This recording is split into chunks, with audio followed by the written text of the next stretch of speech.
Truth isn't trendy, it's eternal, positioning Israel doctrine as timeless and unshakable. I don't follow the crowd, I follow the covenant.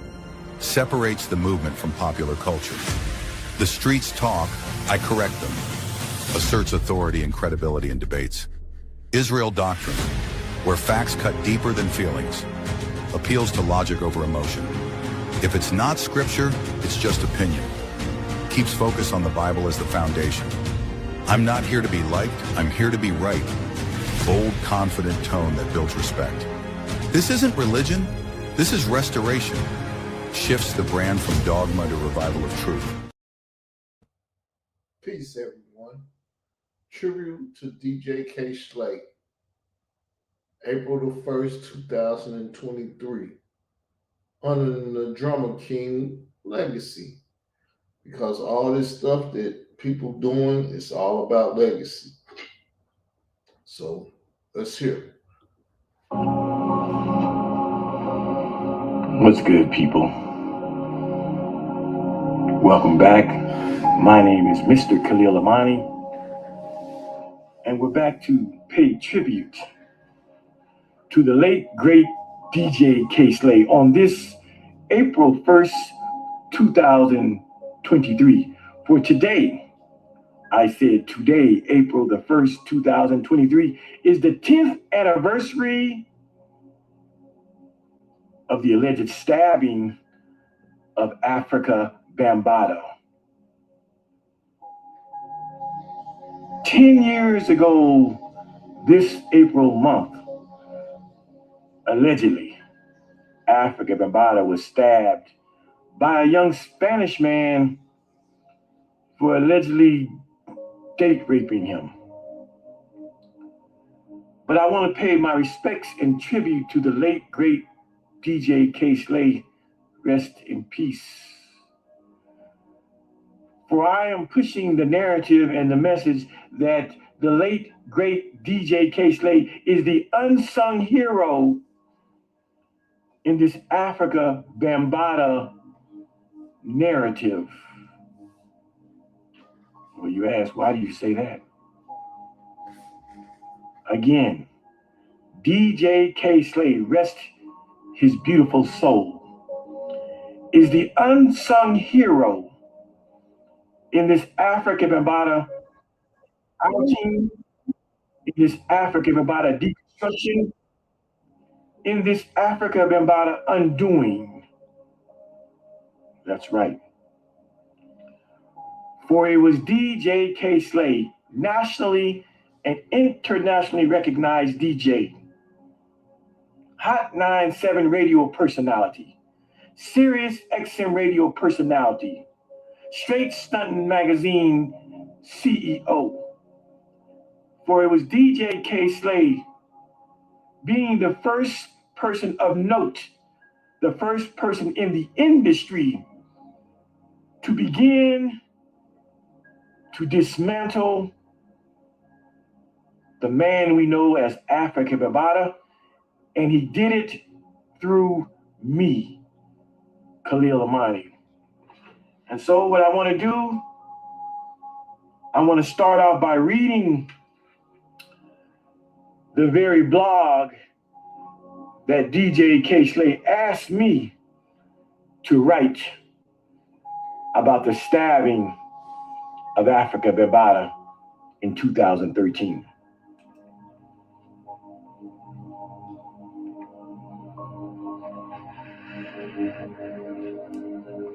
Here we have it.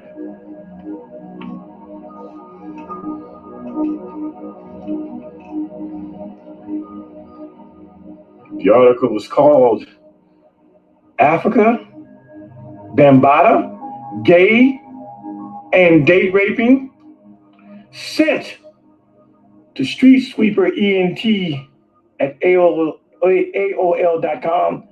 That is the late, great DJ K. Slay's email address.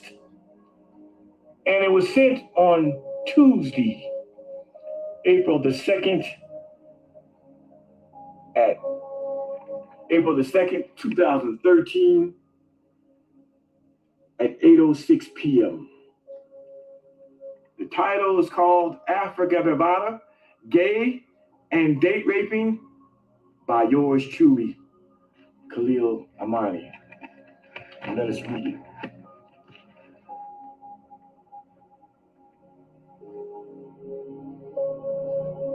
Let us read it. Get our camera right.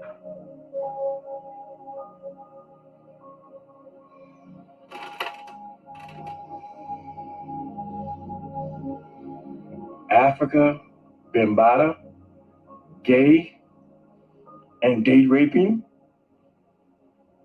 by Khalil Amani, 2013. As dirty as a project hallway, as stench-filled as the New York subway system, as pissy as a dead-end alley where all manner of licentiousness goes down. Some rumors find legs and walk their way right into our lives, whether we like it or not.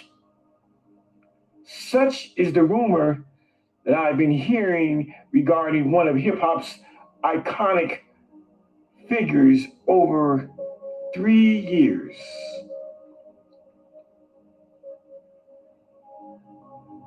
If you lived any kind of life, you just might have a skeleton or two in your closet. I know I used to until I wrote a book and aired myself out. And no, it wasn't that I had gay relations. The good book says, "For there is nothing hid which shall not be manifested, neither was anything kept secret, but that it should come abroad." I'll probably lose what little hip hop and Twitter followers I have for this one, but it's high time someone had the courage to bring one of hip hop's iconic figures out of the closet. It's just effing time hip hop came to terms with its gayness.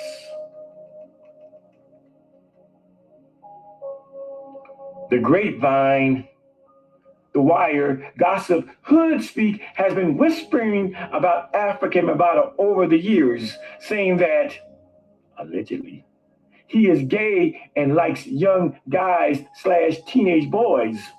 Niggas in New York say it's true, but have kept that ish under wraps. No pun intended.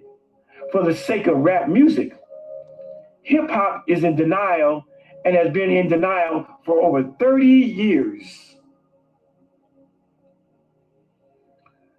From the early days as a leader in the Black Spades gang and the Zulu Nation, it was well known that, allegedly, Africa Bambaataa liked guys. If it's a lie, then the hood is lying on him. I ain't making this stuff up to shit on the man. I'm just a lowly blogger with a scoop. Yes, niggas in New York have been mumbling under their breath about Bambaataa's proclivities for shagging dudes, but because of whom he is to hip hop, has given him a pass and let sleeping dogs lie. Bambaataa's influence on hip hop, pop culture, coupled with his known street fighting game, has kept the hood from airing him out.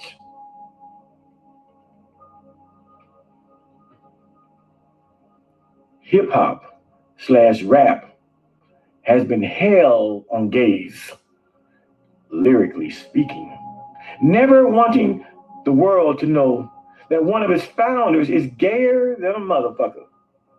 The very mention of homosexuality ruffles these rap niggas' panties, but its founder is gay? As the saying goes, those who protest most are most suspect.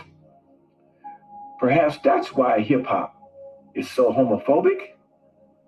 Hip hop has something to hide, and that is that the streets are whispering that its founder is one of those gay dudes.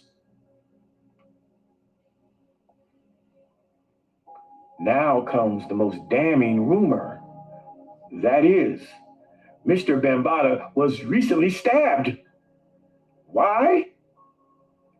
From what the streets are saying, he allegedly pulled a Rick Ross, slipped some kind of date rape drug in another man's drink, which caused this dude to pass out.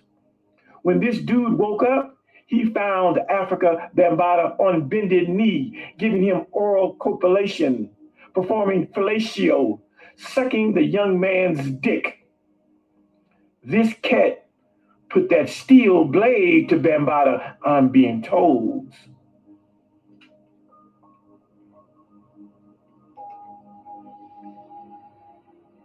More disturbing than Bambaataa being secretly gay is the rumor that he's going around date raping niggas. The fuck has happened to hip hop? Could this be the scandal that brings down hip hop's homophobic house? That its founder is gay? That hip hop has been perpetrating the fraud, talking that rough, rugged, and raw heterosexual ish while taking it up the anus? My New York sources are reliable as fuck. And a good reporter never gives up his sources and connects, so don't ask me. The streets talk and have been talking about Africa Bambaataa being gay. To some, this is old news, but for the wide world of hip hop, this is jaw dropping. I've had intel on Bambaataa, allegedly, being gay for 3 years now, but this latest hood news of him being knifed for sucking a dude off without his consent is more than I can keep under wraps. It took some deep, conscious thought to put this blog out, but I know sooner or later it's all going to come out. It's time for Africa Bambaataa to step up to the plate and deliver the goods. Tell the hip hop world that you're gay, and tell the hip hop world to finally let go of its homophobia. For verily I say unto you, hip hop is on the verge of a new era.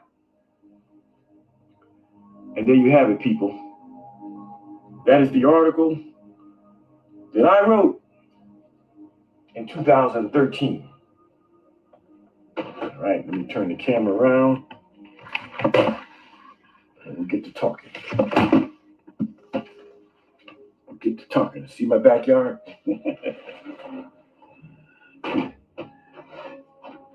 Nice and sunny out today. See, it's nice and sunny. We're about to get this thing started. Turn that around. Now you can see me.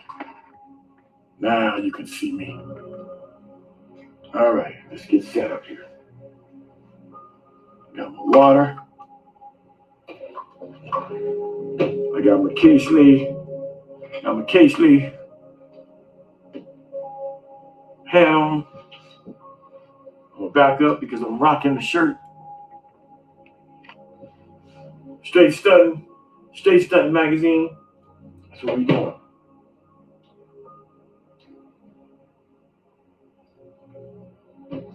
Now, let's put my shades on.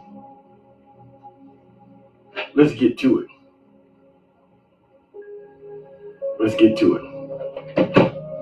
I'm your host, and my name is Mr. Khalil Amani. And this is the 10th anniversary of the alleged stabbing of Africa Bambaataa.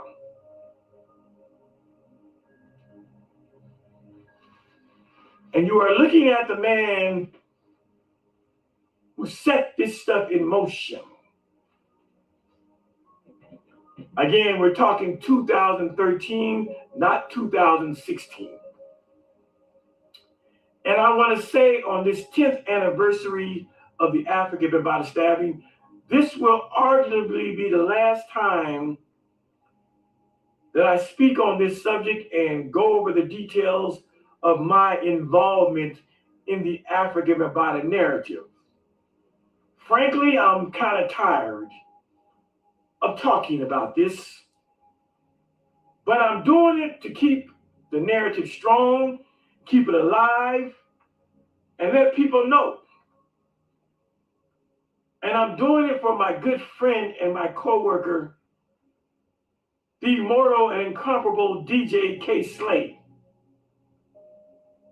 I was a writer for DJ K. Slade's Straight Stunt magazine for 10 wonderful years.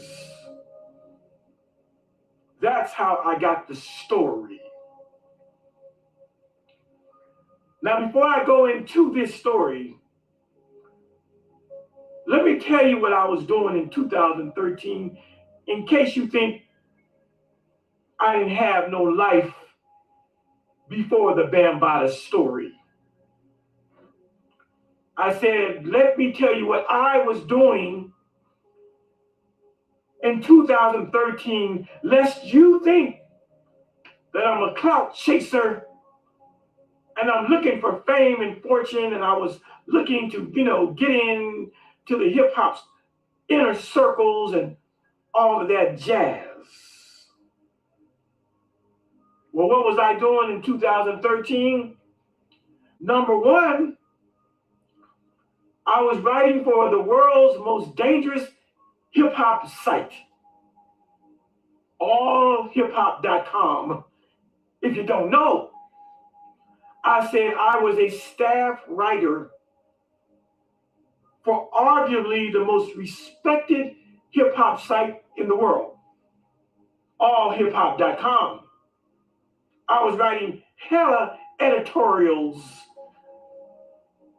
for Grouchy Greg and Chuck Creekmere, the owners of allhiphop.com. But even bigger than that, in 2013, Khalil Amani was appearing on national television because I had my own narrative and I had my own story to tell about being in a religious cult back in the 80s. And so coincidentally, while I am wrestling with the African Bambaataa narrative, as you see, I wrote that article on April the 1st, 2013. While I was dealing with that, I was being featured on national television, on the Biography Channel, on a show called Escaping Evil, My Life in a Cult. And I want to show you a little clip. I'm giving you the background and the backdrop and the setting of 2013 before this African Bambaataa lands in my lap. I wasn't just sitting in middle America doing nothing. I wasn't just waiting on a great story from somewhere to pop up so I can gossip. I was doing my own thing. I was doing something like, let me show you what I got here. I just want you to understand that I had a life outside of this Bambaataa thing. That I wasn't sitting there as a nobody in middle America waiting on something to do. And that's a fact. I was actually on a show back then called Escaping Evil, My Life in a Cult. Again, this is 2013. And I'm going to play just a little clip and you'll see. It's called Escaping Evil, My Life in a Cult. It aired in 2013. Let me play a little clip. My name is Khalil Amani. Most of my formative childhood was in Miami. And 7 of us, 4 boys, 1 girl, mom and dad, full household. Before he becomes Khalil, He is born Lloyd Banks in 1960. As a kid, he has no idea he would one day renounce his birth name and fall under the spell of a violent cult leader. I grew up as a Christian in the Baptist church. I've always been a child who wanted to go to church. I was baptized at about 10 years old. So I was always a spiritual kid. My relationship with my father was non-existent. Never held my hand, never hugged me. Although he was there the whole time, clothed us, sheltered us, but he never had a relationship with us. Like there was never a day when we went out to the park, played ball. He never rolled around on the living room floor with us. We just there, high and by, nothing more, nothing less. The only time my father touched me is when he was spanking us. I don't know my father's touch. Never had. His emotionally distant father creates a void which Lloyd seeks to fill through other role models. When I was in the 5th grade, I actually had a social studies teacher who was really good at just allowing us to see what was going on. We're talking about 1968, and you had like Kent State and Vietnam War, and women's lib was coming of age, the Black Power movement. We were talking about it in school, but I'd go home and I wasn't reinforced at home. By the time Lloyd is in college in 1979, he views religion with a more open mind. One of my biggest hang-ups by this period was like, why is Jesus white? The guy's from the Middle East, why is he looking like a European? Okay, that's enough. I just wanted to give you a glimpse of my life back in those days. 2013. During the same period that the African Bambaataa story is dropped on my lap. Yeah. So I wasn't no bum ass, Rudy Poot ass nigga sitting on YouTube where, I was doing things. I was doing what you just saw, appearing on the biography channel, national TV, telling my cult story in 2013. I was also over here writing for Chuck Creekmere and Grouchy Greg, allhiphop.com, putting out hellacious editorials for those brothers.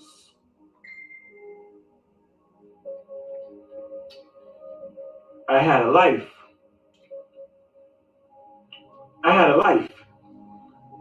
And thirdly,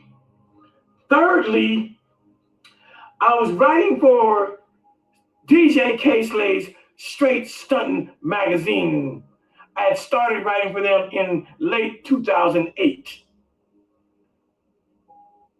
So understand I was a busy old fellow, appearing on TV in 2013, writing for allhiphop.com during those same years, and writing for DJ K-Slay's Straight Stuntin' magazine, even having my name on the cover of the magazine.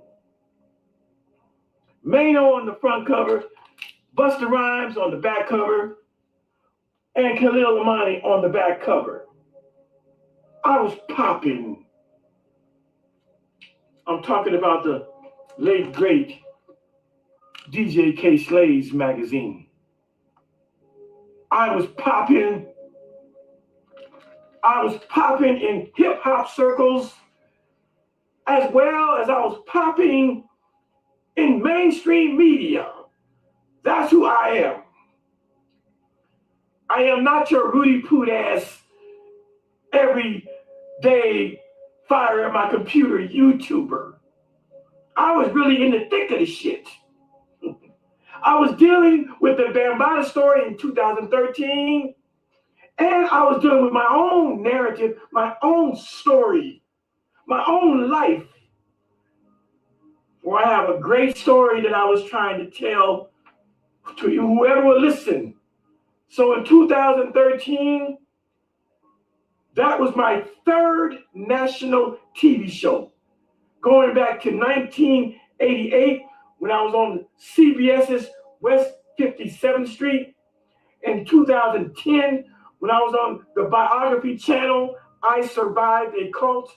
And now in 2013, I'm on the biography channel again, talking about escaping evil. I don't mean to talk about myself so much, but it's clear to me from listening and watching YouTube that people don't really know who I am. And so I toot my own horn, and this is Khalil Amani's world, so I tell my own story. If you don't like it, change the channel. But I was really about something back then as I am today.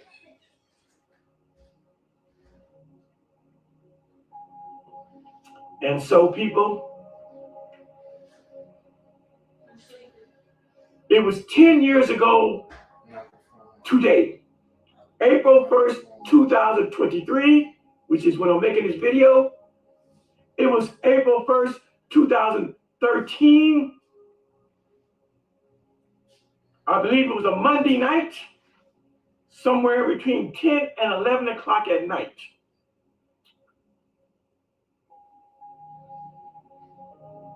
"2,000 miles away in New York City, Africa Bambaataa was allegedly date raping a dude."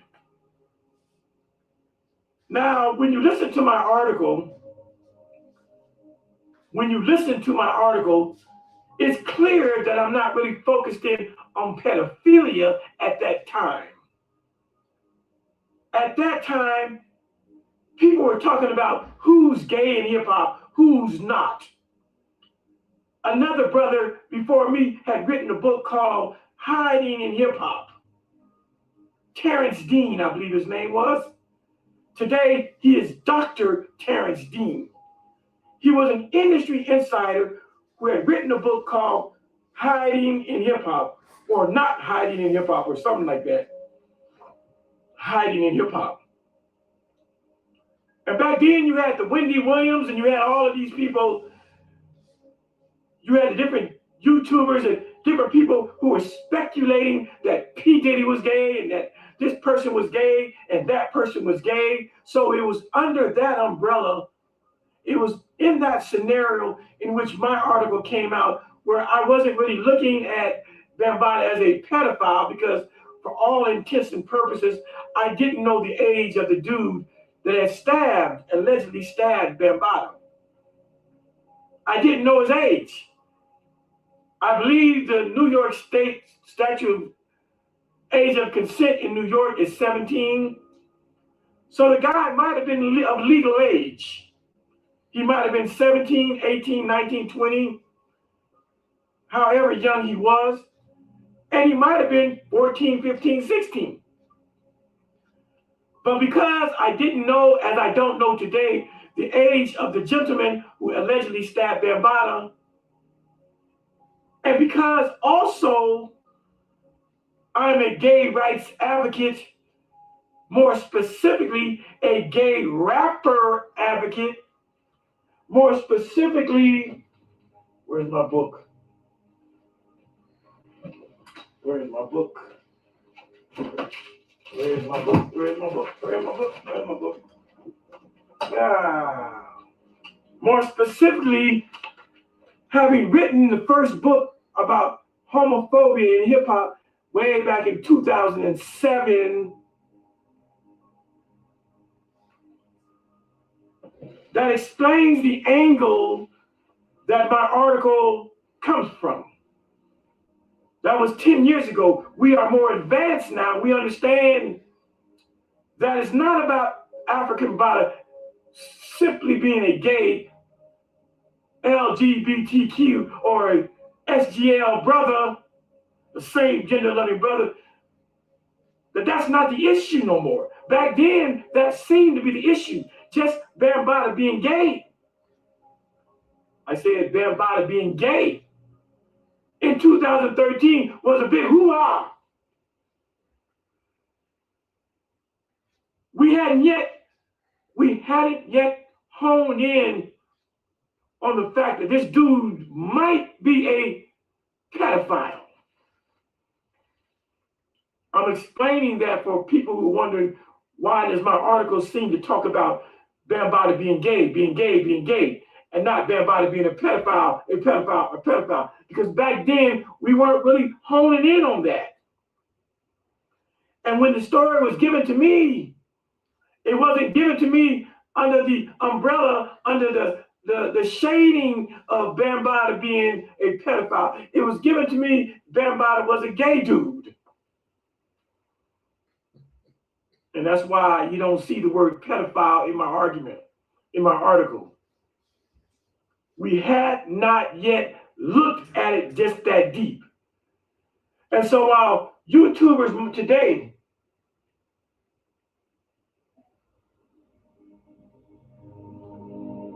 people today have the hindsight or have the what's the word? Have the advantage. 10 years later, we have the advantage, or even 6 years later, we had the advantage, or even 4 years later, we had the advantage of looking a little bit deeper and a little closer at this thing. And so we shifted the narrative from Bambaataa simply being a gay dude to understanding in 2016, when the victims of Bambaataa came forward, we shifted it and realized that it wasn't just him being gay, that Bambaataa was a pedophile, allegedly. 3 years later, remember, my article came out before Ronald Savage, before Hassan Campbell. My article came out 3 years. There wasn't anybody out there talking about it. There were no voices that I could lean on or listen to when I wrote my article. Nobody. Hassan Campbell and Ronald B. Stinger Savage came 3 years later in 2016. They put the faces to what I had written. And so when Ronald B. Stinger Savage and others, Hassan Campbell and others, come out and share their story with Star, Shot 97, Star in the Morning, shout out to Troy, Star Terrain, for breaking this story wide open. But it took their faces and it took their stories to make people see this is not just about homosexuality. Now we have men coming out saying they were sexually abused as young boys, as teenagers, even prepubescent. As Hassan Campbell says, he was 12 or 13. That's prepubescent.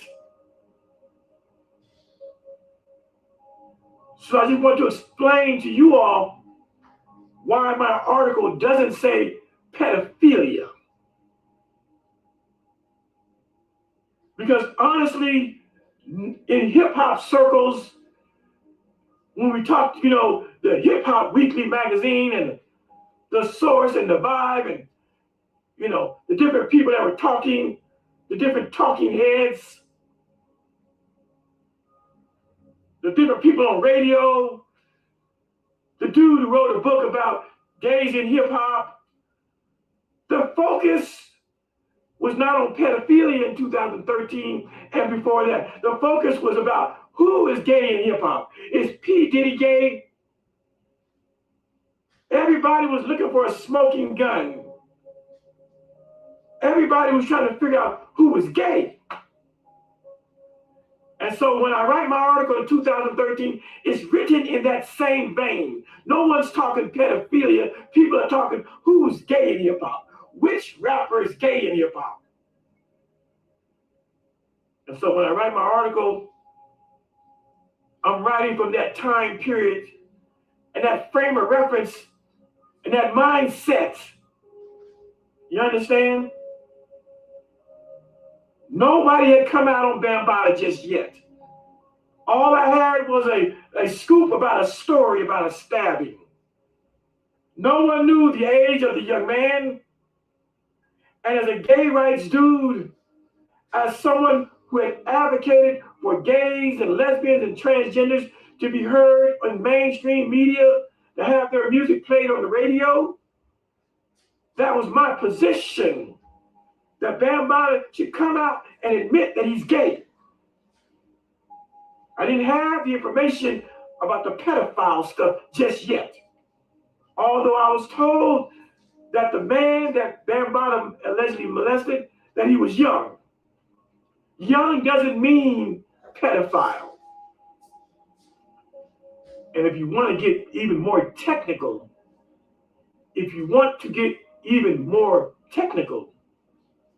clinically speaking, according to the DSM-5 revised, according to the Diagnostic and Statistical Manual of Mental Disorders, what classifies and what defines a pedophile is a man or a woman, a grown person, or even an older teenager who has consistent and consuming thoughts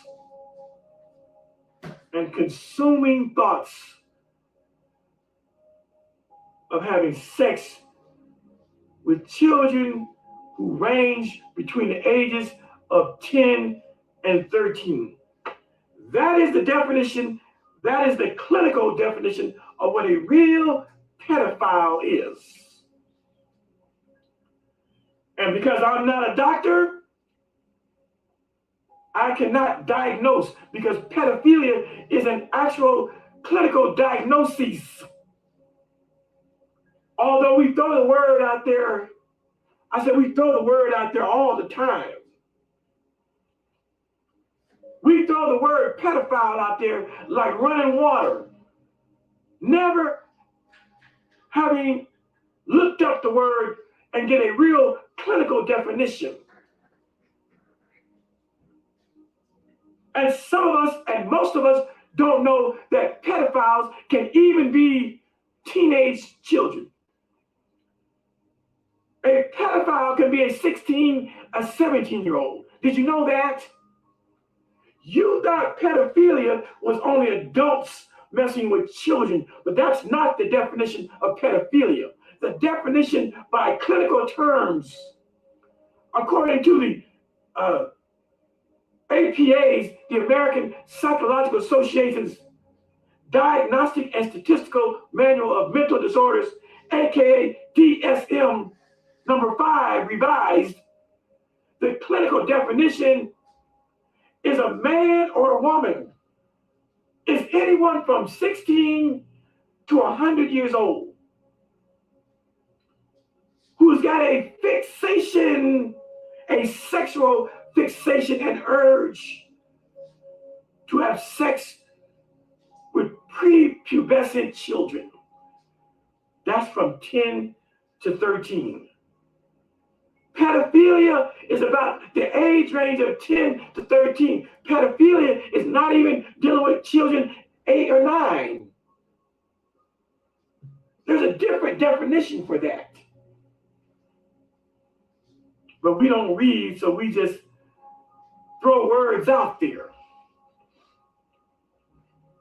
We just throw words out there, not really knowing what the word pedophilia really means from a clinical standpoint, from a litigious point of view. In other words, if you had to go to court behind something like this, they would actually define pedophilia. It might be child abuse and not pedophilia. There's a difference between child abuse and pedophilia. We're not going to get off. I'm getting too deep right now. But I'm simply explaining to you why my 2013 article, you don't see the word child abuse or pedophilia in there, because I didn't know the age of the guy who allegedly stabbed Bambaataa for being molested. I didn't know the age of him. But certainly it was a guy of the same sex.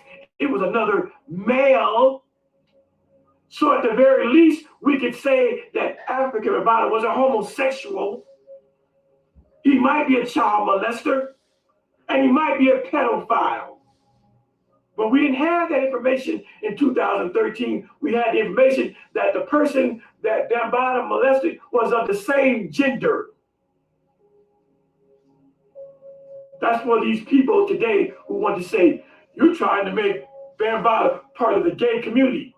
He might be part of the gay community. The guy that Bambaataa allegedly date raped, he might have been of age. He might have been 17, 18, 19. And if the guy who Bambaataa allegedly molested was 17, 18, 19 and above, then that would make him gay and not a pedophile. So I didn't have that information back then, so I simply said gay. But today in 2023, we have the luxury of being Monday morning armchair quarterbacks. We know a little bit more. Thanks to Troy Star Terrain, bringing forth Hassan Poppy Campbell, Ron B. Stinger Savage, and others. We now know that Bambaataa, at the very least, is a child molester, even if he's not a pedophile. But it looks like he's a pedophile in my eyes. But I'm not a doctor, and only a doctor can clinically assign the title of pedophile to an individual. Having the title of pedophile is like being HIV positive. It takes a lab test, a blood test, to be read and interpreted by a pathologist and given to a doctor to make that definition and diagnosis that this person is HIV positive. The same thing happens for the word pedophile. It takes a clinician, it takes a psychiatrist to sit down and listen to a person's story to make that clinical diagnosis that this guy on my couch is actually a pedophile. He has obsession. He has a mental obsession with children that range between 10 and 13. Clinically speaking, he's a pedophile. But I want to talk about that night. For the last time, I'm going to talk about that night. For it was April the 1st, 2013. Khalil Amani, me, I was sitting on my couch here in Middle America, about to call it a night, jump in the shower, go see my wife, and handle my husband duties. That's what I was planning to do. When the phone rang on that Monday night, and I picked it up and I realized that it was my hip hop boss, the good, immortal, slap your favorite DJ, the drama king, DJ K Slay, rest in peace. He was calling me on a Monday night. If it was 10 o'clock or 11 o'clock here in Denver, it would have been midnight or 1 o'clock in the morning in New York City, for I am 2 hours behind Eastern Standard Time. And so when I saw that it was my friend and my boss, DJ K Slay, I immediately grabbed the phone, thinking that he was calling me to give me or to ask me for a new article. Because he always called me usually kind of late. What's up, Khalil? Hey, what's up, Slay? I need another article. I got a new straight stunting magazine coming out. I need an article, brother. And I say, I'm right on it. I'll send you one in the morning. I'll send you one in the hour, because I always had lots of articles written in the chamber. I didn't have to start writing when K Slay said, I need another article. I already had a whole chamber full of articles on various subjects, All I had to do was go to my little vault and go, let's see, let me give K-Slave this article about Rick Ross, or let me give him this one about Gucci Man, or let me give him this one about, men washing their cars, or let me give about the gay hip hop. I had a whole lot of articles. And so when he called me on April the 1st that night, that Monday night, I thought he wanted an article. And when I picked up the phone, the first thing I heard, when I said, "What up, Slade?" The first words I heard was, "I'm tired of this shit." I damn near dropped my phone. Whoa. In an instant, I searched my mind and brain to see what was K-Slade talking about. He said, "I'm tired of this shit." And I said, "Oh my God, what have I done to offend the drama king?" Oh, I know how you give it up. My brain, like a computer, was going through its data bank, long-term memory, short-term memory, trying to see what had I said or written or put out that made him mad, that made him call me and say, "I'm tired of this shit, Khalil." And so I said, yo, what's up? Say, what do you mean? What's going on? And then he said that word, Bambaataa. Bambaataa. Whoa. Yo, what about Bambaataa? I said, what about Bambaataa? I was just going, phew, he ain't mad at me. He ain't mad at me. Phew. I said, what about Bambaataa? And my dear friend and my hip hop boss, DJ K-Slade, began to relate to me that Bambaataa had just gotten stabbed damn near in real time. That I was receiving this information about what was going on in New York damn near just after it happened. I'm sitting in middle America, in Denver, Colorado, on my couch in boxer drawers, getting the intelligence that the godfather of hip hop had just gotten stabbed for allegedly date raping a young Spanish man. And so K-Slade relates to me. He says, I was walking in a store, a bodega or something, and dude pulls up and says, yo, you heard about your mans? And K-Slade said, who my mans? What are you talking about? Bambaataa. Dude just got stabbed. Yeah, he said he date raped a dude. Put something in his drink. Dude fell asleep. Bambaataa got down and started performing oral sex on the guy. The guy woke up in the middle of the oral sex, went ballistic, grabbed a knife or scissors, something sharp, and began to stick and poke at Bambaataa. And as we know now, his man's Ahmed Henderson was in the next room on a four-way conference call from New York to California. And he heard the skirmish, he heard the scuttlebutt, he heard Bambaataa hollering, he heard furniture being moved around the room, he heard rumblings and he heard noises, and he dropped his conference call. He said, "Y'all, I gotta go. He hung up the phone and he goes in there, he jumps into a karate stance, he gets his black belt Jones on because his roommate Ahmed Henderson is a black belt.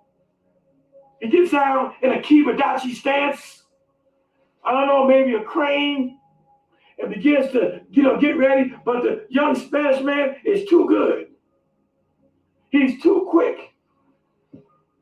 And he has his knife or scissors, and he begins to poke at Ahmed Henderson and Africa Bambaataa, sticking them on the hands and the stomach and back and just poking them all up around the room, poking both of them up. They all like this, trying to fight off, and the Spanish man is giving them the work, giving them that business. This is the story with some embellishments that was relayed to me by DJ K-Slade on the night of Monday, April the 1st, 2013, exactly 10 years from the making of this video.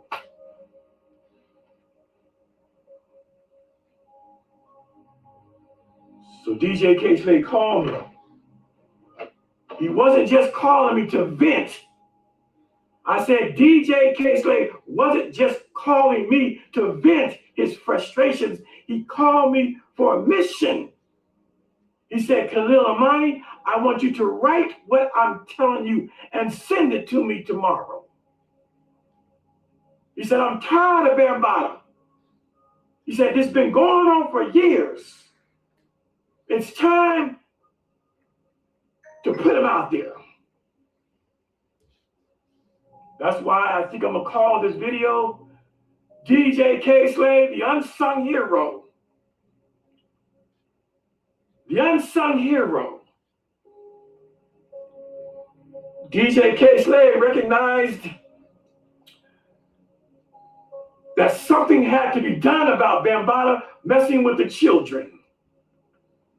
But because DJ K-Slade was a nationally and internationally recognized DJ, heavy in the rap music industry, he needed a voice. He needed a voice to voice his concerns about Bambaataa, and he used me. And I was glad to be used. Because there's a saying, everybody can be used for something. But if you can't be used, then you're useless. And so I allowed DJ K-Slade to use me to out Africa Bambaataa. Now let's go to the backstory for a minute. That was 2013. Let's go back about 5 years to about 2008. And let me tell you the beginnings of me and DJ K-Slade's business together.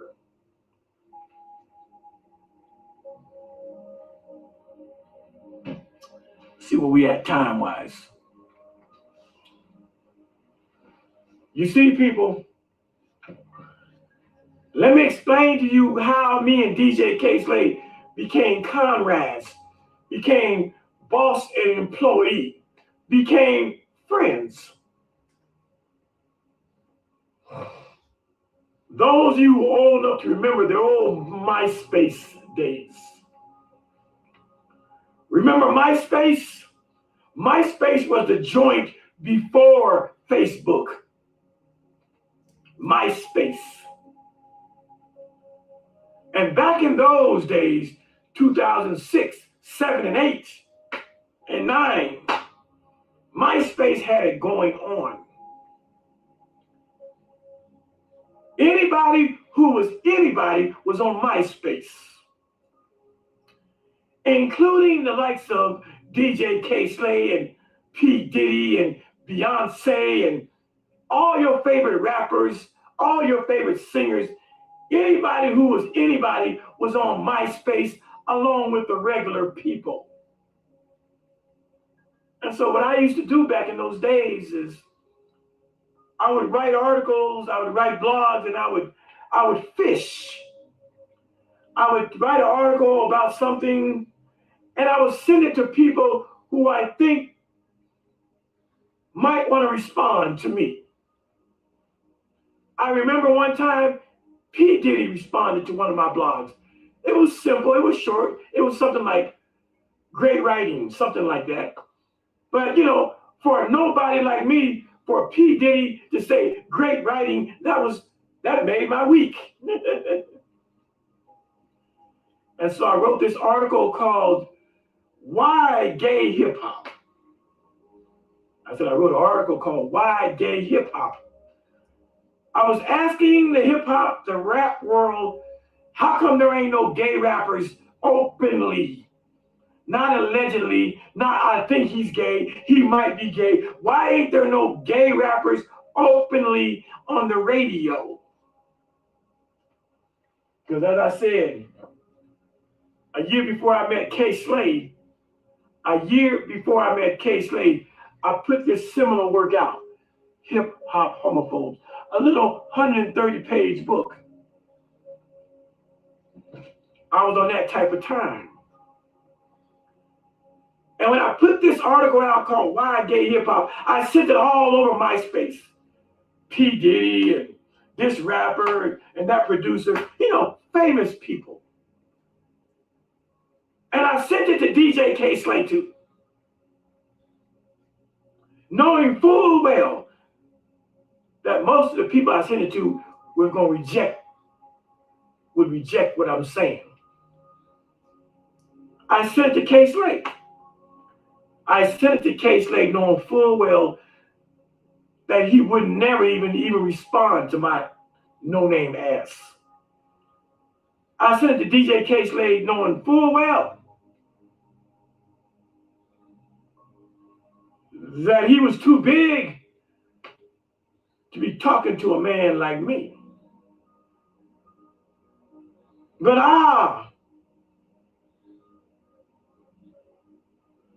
DJ K Slade responded. I said, DJ K Slade responded to my article. Wow! A man like DJ K Slade, the man who refereed the Jay-Z and Nas beef war of words, the dude who was banging out Buffy the Body, the dude who had harsh words for DJ Drama. No, not Drama. One of those DJs up in New York. It'll come to me. Shout out to DJ Drama. That's the brother down in Atlanta. This huge, towering figure answered my blog. I was so super elated and delighted that I had gotten the ear and eye of a real hip hop insider. It didn't matter what K Slade's position was. I respected the fact that he took the time to answer little old me. This is 2008. I said, this is 2008. And so he answered me through the emails on MySpace. MySpace has you can send messages through MySpace. He answered me back. And he wrote me a pretty long and rough denial. He responded in the negative. He said, hell no. Ain't no gay rapper, got nothing to do with no hip hop. Rap music is about heterosexuals. Rap music is about hardcore street stuff. A gay dude ain't got no business in rap music is basically what he said. And of course, I wasn't going to let him off the hook now that I had him on the hook. And I responded. And because I'm a writer and he's a DJ, whose words do you think stung the most? And I answered him back. I rebutted what he said. And I thought that was going to be the end of it. But K Slade was not leaving the stage without a fight. He shot back with another email. Whoa. Long-winded email. Basically saying the same types of things that a gay dude ain't got no business in hip hop. And me and DJ K-Slade went back probably 8 or 9 emails back and forth having that discussion about gay rappers. He was anti and I was pro. And after we went about 8, 9 emails deep, it was time, it was over. I thought it was over. And I said, that was pretty cool. That was pretty cool that a nationally and internationally known DJ would actually entertain little old nobody me. Mind you, this is 2008. And right when I thought it was over, I was up late one night, probably about midnight, Denver time, which means it was about 2 o'clock New York time. I'm on MySpace and my light goes off, which means I have a message. And lo and behold, it's DJ K-Slade again. And his message was, call me. And then a number.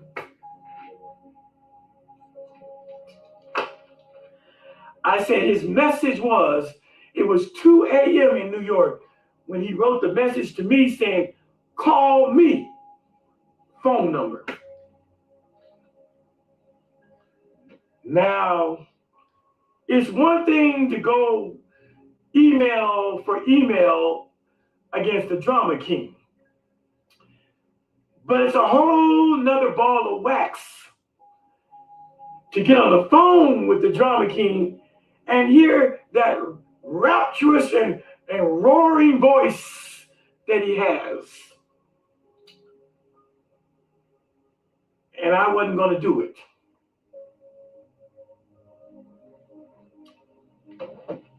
I can admit to you all that I turned into a whole bitch. I turned into a bitch-ass nigga. That I didn't want no parts of a phone conversation with legendary DJ K-Slade. Even though he was in New York and I was 2,000 miles away in Denver, Colorado, I didn't want no smoke with the Drama King. I am not going to call him so he can curse my ass out via the telephone. As a matter of fact, if memory serves me correctly, I shut my computer down and went to bed. Because he could see that I was on MySpace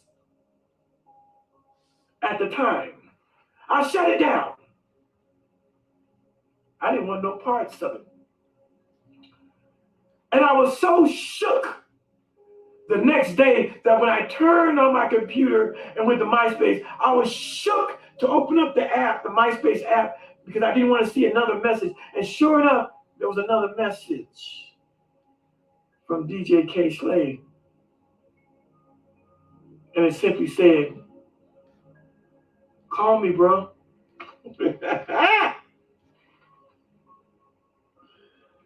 Call me, bro.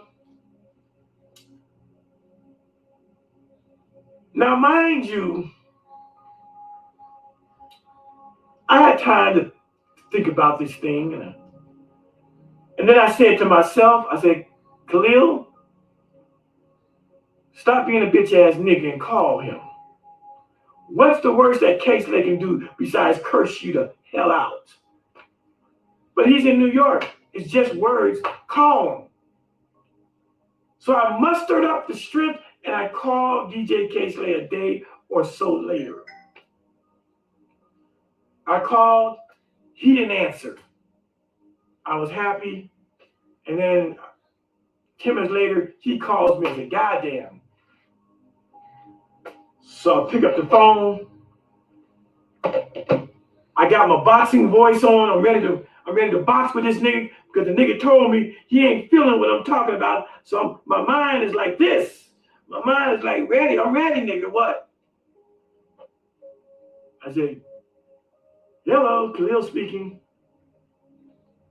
I am shook, people. I ain't never been that scared to take a phone call in my life. But I admit to you, I was afraid to take K. Slay's call. And when I said, when I mustered up as much energy to sound like a man as I could, because inside I sound like this. What's happening, Mr. K. Slay? How you doing, Mr. K. Slay? But I prayed when I opened my voice, I'd have a man voice, because my insides felt like a whole bitch. And I said, hey, Khalil Money speaking, what's good? And I waited for the nigga, I told you I don't fuck with that gay shit. But that's not what I heard. What I heard was a very calm and peaceful man. Hey, it's K. Slay. How you doing, man? Hey, I'm good. How you doing, K. Slay? How you doing, K. Slay? I'm good, man. How you doing? Good. After the pleasantries and the introductions, 1 second. Come on in. Come in.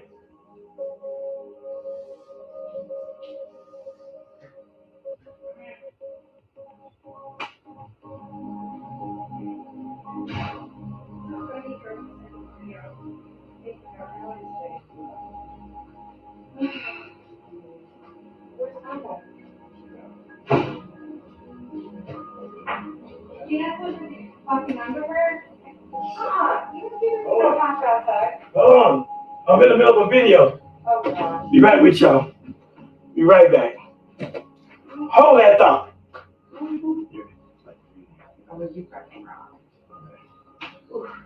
I've gained so much weight. I've gained weight. All right. I quit smoking. Open up your camera. You come in. Don't come up. Do you hear me? You quit smoking? Oh, good for you. Yeah. So that's kind of like why I'm like. Looks good on you. Gained weight, getting fat, It looks good. You like black guys, right? Yeah. Well, these black guys don't want no skinny. PMG. Huh? I'm dating a guy from PMG.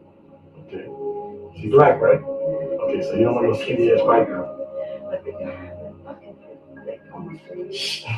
You're on camera. Go. It's not recording. Yes, it is. Oh, fuck. I'm recording. Delete it. Can't delete that. Bye. Close my door. Okay. Sorry, y'all. That's my coworker. She came to pick up something. Y'all heard a little bit of that. my white coworkers.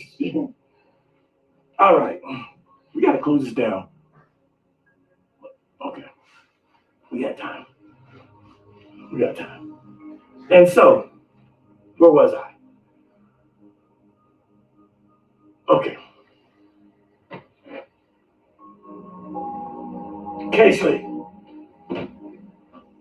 So although I was ready for a serious argument on the phone, he didn't call to argue. He called me, he was pleasant, he was kind, he was considerate, he was gentle, he was respectful, he was all of that.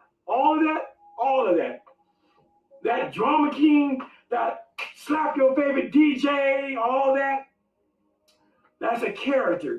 I was talking to the man, man to man. And after the pleasantries and the how you doing, blah, blah, blah, the first thing DJ K-Slay says to me, man, he says, man, you got a mean pin game, bro. You got a mean pin game. And I was like, thank you, K-Slay, thank you. I'm still nervous because I don't know why he wants me to call him. I really don't know what he made it very clear in his emails that he's not messing with the gay stuff. So I don't know what he wants. I don't know what he wants. I know he's against what I'm talking about. Gay rappers in mainstream media. He ain't having it. So I'm listening. So I shut up. I shut up because I don't know what he wants with me. And after he tells me I got a mean pen game, he shocks me. I said he throws me for a loop because he says, I've been thinking about this gay thing, brother. I've been thinking about what you said. I read what you said. And it got me to thinking. And he said, you know what, Khalil? He said, you know what? I think you're right. I think a gay rapper should be able to be in mainstream so long as he has the lyricism and the talent to do so. Not to come into mainstream just to say he's a gay rapper, but if he can rap, if the people want him, if the people like him, he should be able to be in mainstream. But let me tell you something, Khalil. Let me tell you why I changed my opinion. Let me tell you why I now believe what you're saying. And I'm sitting there thinking, I'm just quiet. I have no clue where this conversation is going. Again, we're talking 2008. 5 years before Bambaataa gets stabbed, and 8 years before Hassan and Ronald come out and tell us their stories of child molestation. In 2008, I'm on the phone in Colorado when DJ K-Slaves says to me, the reason I changed my opinion because of Africa Bambaataa.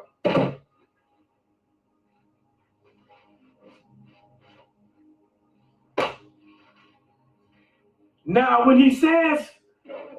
K-Slave says, I changed my views and opinion about gay rappers in mainstream because of Bambaataa, I'm still shocked. I still don't understand. I'm still miffed and mummified.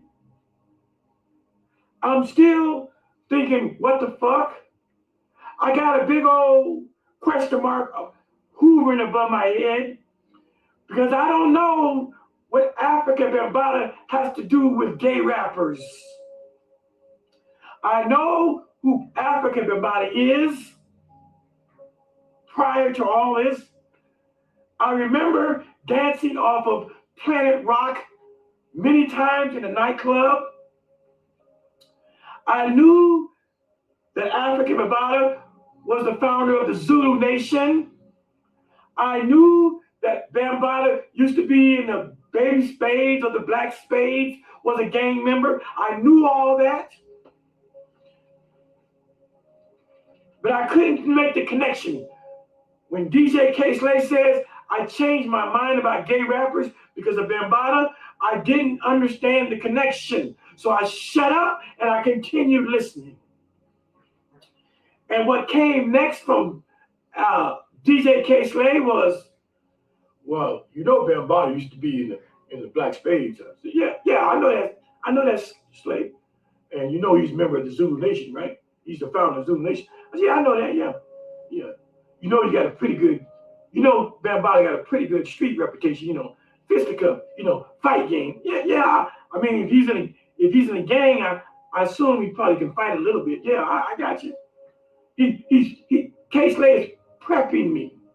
He's asking me, do I know that Bambaataa was in Black Spades gang? Do I know that he's the founder of Zulu Nation? He's checking my temperature and seeing how much I know about Bambaataa, which I knew enough. I knew Planet Rock. I knew he was called the Godfather of hip hop. I knew he was a Black Spade. I knew he's the founder of the Zulu Nation. So we got past that. And then K-Slade drops the bomb. Again, people, we're talking 2008. K-Slade drops a bomb. He says, well, you know Bambaataa gay.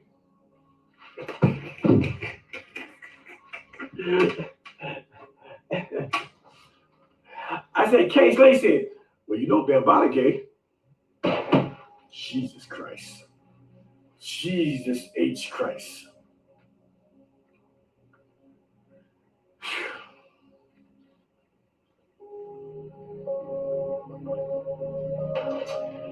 And of course, my response was, what? You mean the Godfather of hip hop? You mean the man who made Planet Rock? The founder of the Zulu Nation? Black Spades gangster is a gay dude? Nah, Slade. Yes, he is. Jesus Christ. I said we're talking 2008. And so K-Slade goes on to tell me that a man like Afrika Bambaataa, who got, impeccable street credibility, a known street fighter, a known gang member in the Black Spades, founder of the Zulu Nation, if this gay dude, Bambaataa, had a hit record, Planet Rock, if this gay dude named Bambaataa, if he can enjoy mainstream success being a gay dude, then why can't another gay dude or a lesbian chick enjoy that same respectability, that same success? That was DJ K-Slade's rationale for changing his opinion about gay rappers, because he told me in 2008 that Afrika Bambaataa was a gay dude.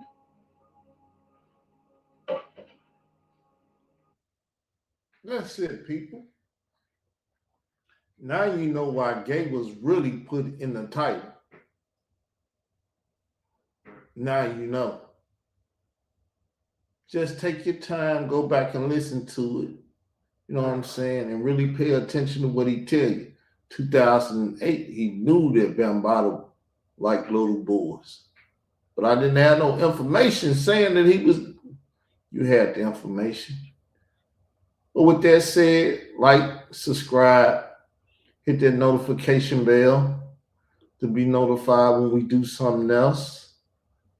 We will be doing something biblically tomorrow. Gotta wait on my adversary to drop some. Peace, I'm out.